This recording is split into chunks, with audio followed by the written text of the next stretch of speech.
really mental illness, it's real torture for a lot of these patients. And to the credit of our psychiatric and psychological professionals, they're able to identify these illnesses generally now timely and move on to the task of getting the best treatment.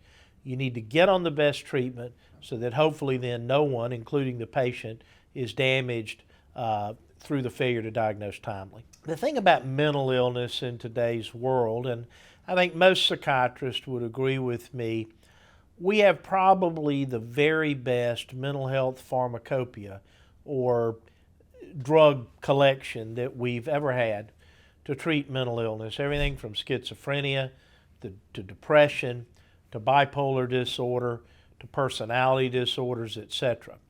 And there are criteria that are established that psychologists and psychiatrists learn in depth. They're generally contained in very well recognized publications.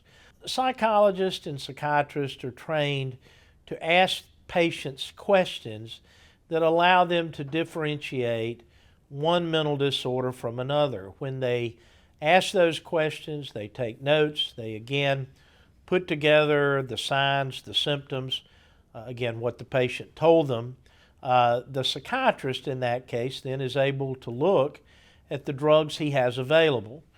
They can then apply some personal experience as to what drugs they find work the best in their experience, and then hopefully provide a drug that's of benefit to the patient.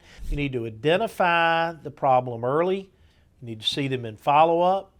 As you prescribe drug therapy, you need to figure out what works and what doesn't work and do it as quickly as possible. If you have a patient who is diagnosed with one mental health entity and it's an incorrect diagnosis, and that particular patient goes out and due to a mental health problem either hurts themselves or hurts someone else, there's significant liability that may attach, both for the doctor and perhaps even to a victim who may be harmed by this patient who's suffering from mental illness.